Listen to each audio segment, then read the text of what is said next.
You already feel it most days. The noise online, the arguments at work, the low-grade dread that never fully lifts. Malcolm X felt that same suspicion in 1964, and unlike you, he found the actual proof behind it. By the end of this video, you will know the 5 exact agendas he uncovered, the same 5 still shaping your feed, your workplace, and your own exhaustion right now, whether you have ever noticed them operating or not.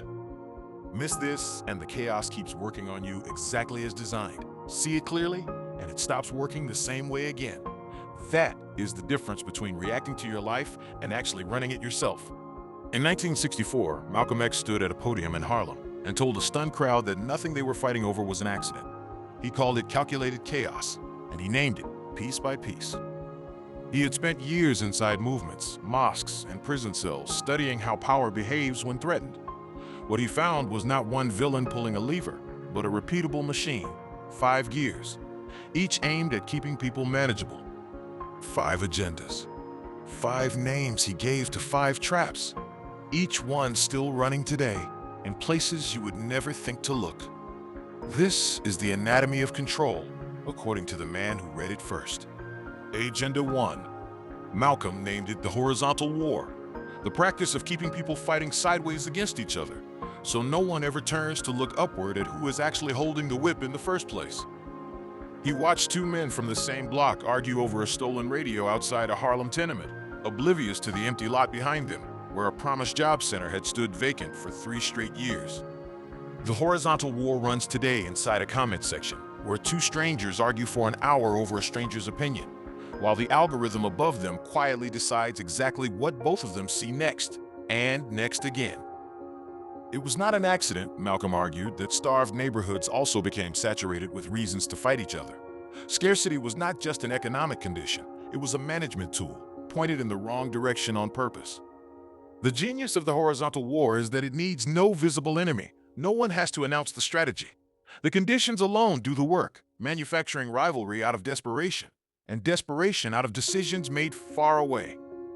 Malcolm refused to call this human nature. Human nature does not need any help staying divided. Someone, he insisted, was doing the dividing on purpose and profiting quietly from every single argument it produced downstream. His answer was not to stop fighting.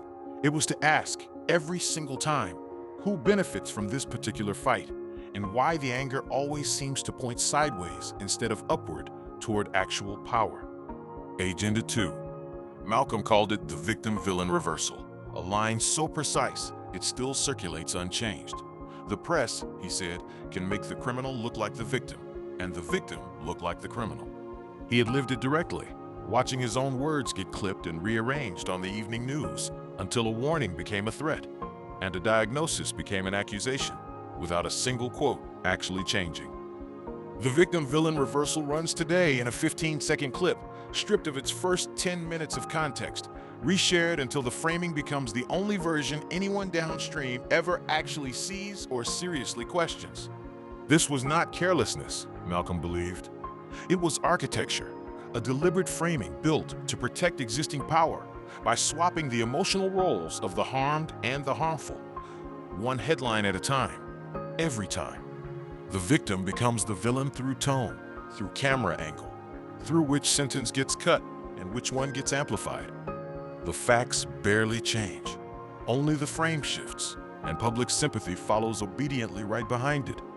His counter was radical for its time and remains radical now. Do not consume a story passively. Interrogate the frame before accepting it. Ask who chose this angle and what they left just outside it.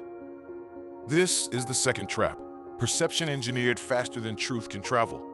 Malcolm's discipline was refusing to let someone else's framing become his own final judgment, no matter how confidently it was repeated to him. Agenda 3. Malcolm called it the exhaustion trap, a rhythm of constant low-grade crisis that never quite let anyone rest long enough to think clearly about anything at all, including their own life or plans. One controversy replaced by another before the first had even settled. A mind kept in constant alarm cannot plan 5 years ahead. It can barely plan 5 hours ahead, and Malcolm watched this happen in real time. The exhaustion trap runs today in a phone lighting up at midnight with a fresh outrage, replacing yesterday's outrage before it was ever resolved. keeping the nervous system locked in a permanent low-grade emergency. A population kept in permanent crisis mode does not organize itself. It does not build, save, or think generationally. It reacts, exhausted, from one emergency to the next, mistaking constant motion for actual, lasting progress. Malcolm's own composure became his rebuttal. Under direct threat and constant provocation, he stayed deliberate and unhurried in nearly every recorded appearance, proving the trap could be recognized and refused, even by its intended target. If naming these 3 traps has already changed how you see your own feed, subscribe now, because recognizing a pattern for the first time is exactly the kind of personal growth this channel exists to give you. 3 agendas exposed. But Malcolm's story was about to turn, sharply, in a direction none of this had prepared you for, because the next danger he uncovered was not coming from the outside at all. By 1965, he had broken from the Nation of Islam and traveled to Mecca, returning transformed. And quietly, he had begun to suspect that the greatest threat around him was sitting inside his own trusted circle. What he found next was not theory. It was lived, dangerous, and delivered in the final months before an assassin's bullet ended the sentence he was still in the middle of building for all of us. This is where his analysis turns most uncomfortable, because it stops pointing outward at an obvious enemy. It points inward instead, at trust itself, and at how easily trust can become a weapon against you. Agenda 4. Malcolm named it the Trojan ally. The moment he realized some of the loudest voices closest to him were not allies at all, but instruments placed there to fracture the movement from within. He sat in a Harlem restaurant weeks before his death, describing to a friend the strange, sudden appearances of men whose loyalty he had begun to question, men whose conflicts arrived at exactly the wrong moment. The Trojan ally shows up today as the coworker who agrees with everything you say in the meeting, then quietly repeats a distorted version of it to the one person who can hurt your position. Malcolm understood that division from without is expensive and visible. Division from within is cheap and quiet, because it uses your own trusted circle as the delivery system for the very chaos meant to destroy you. He grew guarded, watchful, aware the safest room was no longer guaranteed safe. This was not paranoia. Records that surfaced decades later confirmed extensive surveillance efforts aimed directly at the movement he had spent years building. The lesson was never to trust no one. It was to notice when someone's actions consistently produced division, regardless of their words, and to weigh loyalty by outcome rather than by how convincing someone sounded. This is the 4th trap, the enemy that borrows your own language and your own trusted seat at the table, using proximity itself as a weapon no outside force could ever get close enough to use. Agenda 5. Malcolm called it the patience leash, the demand that the injured stay calm and wait quietly while nothing is asked at all of the people actually causing the injury in the first place. He stood before elders who told him anger itself was the real obstacle to progress, not the conditions provoking it.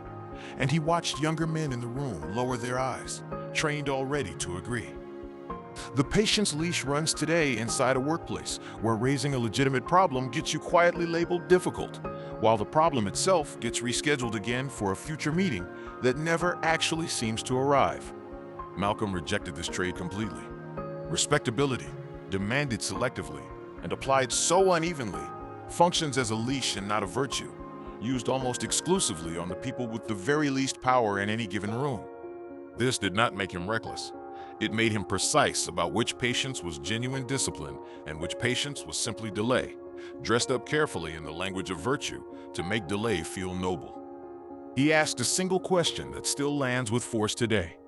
Who benefits when the wounded are told to wait quietly, while the wound itself is never actually scheduled for repair, only endlessly discussed instead?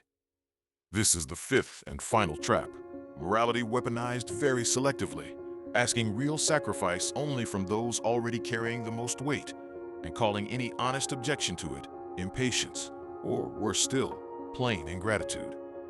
5 agendas: the horizontal war, the victim-villain reversal, the exhaustion trap, the Trojan ally, and the patience leash. Not 5 accidents, one single machine, and Malcolm named every gear of it before most people even noticed it existed. He did not stop at diagnosis. He built a response, and it was not louder anger or a faster reaction. The response was clarity, because manipulation depends entirely on staying invisible to the person it targets. Once a pattern is named clearly enough to say out loud, it begins to lose its grip. This is the pivot the entire video has been building toward, and it applies to your life exactly as much as his. The horizontal war still turns coworkers and neighbors into rivals, while the actual source of the pressure stays untouched. The victim-villain reversal still decides, in real time, who gets to be called the problem. The exhaustion trap still keeps you reacting instead of building, one notification at a time.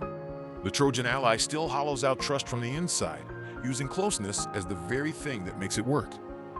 And the patience leash still asks stillness only from those already carrying the very heaviest weight, calling that imbalance a virtue and calling any resistance to it a problem still in need of managing carefully.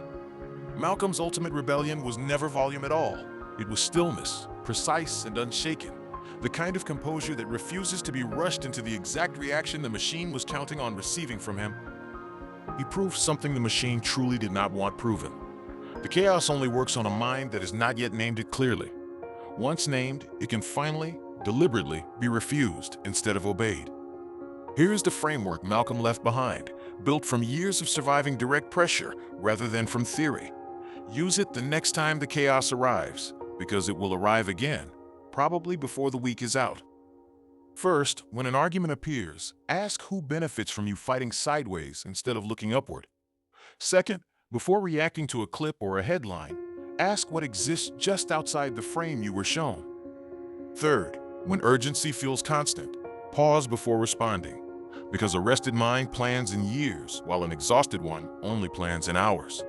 Fourth, weigh loyalty by outcome, not by how convincing someone sounds in the room.